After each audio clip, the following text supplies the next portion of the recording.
بسم اللہ الرحمن الرحیم۔ شرح تہذیب کا چوتھا باب ہے المفہوم۔ سبق نمبر 4 میں خوش آمدید۔ کلی متساوی کی نقیض کلی متساوی ہی آتی ہے، اس سے متعلقہ عبارت کو حل کریں گے۔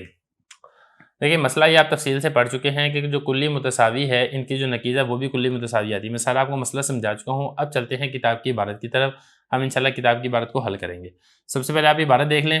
الکلیان ان تفارقا کلیین فمتباینان والا فان تصادقا کلیا من الجانبین فمتساویان ونقیضاہما کذالک یعنی ان نقیضی المتساویین اذا متساویان ای کل ما صدق علیہ احد النقیضین صدق علیہ نقیض الآخر اذ لو صدق احدہما بدون الآخر لصدق مع عین الآخر ضرورت استحالۃ ارتفاع النقیضین فیصدق عین الآخر بدون عین الاول لامتناع اجتماع النقیضین وهذا يرفع التساوي بين العينين مثلا لو صدق الله انسان على شيء ولم يصدق عليه الا ناطق لصدق عليه الناطق فيصدق الناطق ها هنا بدون الانسان هذا خلف۔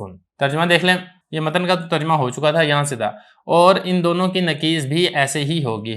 ان دونوں کی نقیض ایسے ہی ہوگی، مطلب یہ ہے کہ جو دو کلی متساویین ہیں ان کی نقیضیں بھی کلی متساویین ہی ہوں گی، یعنی جس پر نقیضین میں سے ایک صادق آئے گا اس پر دوسری کی نقیض بھی صادق آئے گی، اس لیے کہ اگر ایک صادق آ جائے دوسرے کے بغیر تو صادق آئے گا عین آخر کے ساتھ۔ وجہ یہ ہے کہ نقیضین کا مرتفع ہونا یہ محال ہے اس کی ضرورت کی وجہ سے، لہذا صادق آئے گا عین آخر عین اول کے بغیر، اس لیے کہ اجتماعی نقیضین یہ منع ہے، اور اس وجہ سے تساوی اٹھ جائے گی دو عین چیزوں کے درمیان۔ مثال کے طور پہ اگر لا انسان صادق آئے کسی چیز پر اور اس پر لا ناطق صادق نہ آئے تو اس پر ناطق صادق آئے گا، تو یہاں پر ناطق صادق آ جائے گا انسان کے بغیر، یہی دلیل خلف ہے۔ یہ ہوگا اس کا ترجمہ۔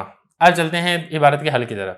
وَنَقِیضَاهُمَا كَذَلِكَ، ان دونوں کی نقیض، کن دونوں کی نقیض؟ یعنی کلی متساویین کی۔ یہ بتا رہے ہیں کہ جو دو کلی متساویین ہیں ان کی نقیض بھی کلی متساویین ہی ہوگی، یعنی نقیضین میں سے ایک جن افراد پر صادق آئے گا دوسرے کی نقیض بھی ان افراد پر صادق آئے گی۔ اب یہاں پہ دیکھیں نا، یہ انسان اور ناطق ہے، ان دونوں کی نقیض کیا؟ لا انسان لا ناطق۔ لا انسان جن افراد پر صادق آئے گا، یہ جو دوسرا ہے ناطق، اس کی نقیض لا ناطق بھی انہی افراد پر صادق آئے گا، کیونکہ اگر آپ یہ کہتے ہیں کہ لا انسان تو کچھ افراد پر صادق آ رہا ہے، اس پر لا ناطق صادق نہیں آ رہا ہے، تو پھر آپ کو یہ ماننا پڑے گا کہ لا انسان ان افراد پر صادق آئے گا جن پر ناطق صادق آ رہا ہے، کیونکہ اگر لا ناطق بھی صادق نہیں آ رہا ہے، ناطق بھی صادق نہیں آ رہا ہے، تو یہ تو ارتفاع نقیضین ہے جو کہ محال اور باطل ہے۔ یہی بتا رہے ہیں اذ لو صدق احدہما، اس لیے کہ اگر دونوں میں سے کوئی ایک صادق ہے، جیسے کہ لا انسان تو صادق ہے بدون الاخر، لا ناطق صادق نہ آئے، یہ کہیں کہ اب لا ناطق صادق نہ آئے، تو پھر آپ کو یہ ماننا پڑے گا کہ ناطق صادق آئے گا، کیونکہ اگر آپ یہ کہتے ہیں کہ ناطق بھی صادق نہیں آ رہا ہے تو پھر تو ارتفاع نقیضین ہوگا، اور ارتفاع نقیضین کا محال ہونا یہ لازم اور ضروری ہے، جیسا کہ میں آپ کو بتا چکا ہوں۔ ایسا نہیں ہو سکتا کہ جو دو نقیضین ہیں وہ دونوں اکٹھی ہی اٹھ جائیں، یہ محال اور باطل ہے، تو لازم ہے کہ آپ کو ناطق ماننا پڑے گا لا انسان کے ساتھ، لہذا صادق آئے گا عین آخر عین اول کے بغیر۔ اب یہاں پہ دیکھیں، آپ کو ناطق ماننا پڑے گا لیکن انسان آپ کو ماننا نہیں پڑے گا، کیوں؟ کیونکہ اگر آپ ناطق کے ساتھ انسان بھی مانیں گے تو پھر لا انسان اور انسان یہ دونوں جمع ہو جائیں گے۔ اب یہ کیا ہے؟ یہ اجتماعی نقیضین ہے، یہ بھی محال اور باطل ہے، تو لہذا یہ کہہ رہے ہیں یہاں پہ عین آخر، یعنی یہ جو ناطق ہے عین آخر، یہ ماننا پڑے گا آپ کو عین اول انسان کے بغیر، کیوں؟ کیونکہ ان دونوں کی نسبت تساوی کیا ہے نا، جہاں پہ ناطق ہوگا وہاں پہ انسان بھی ہوگا۔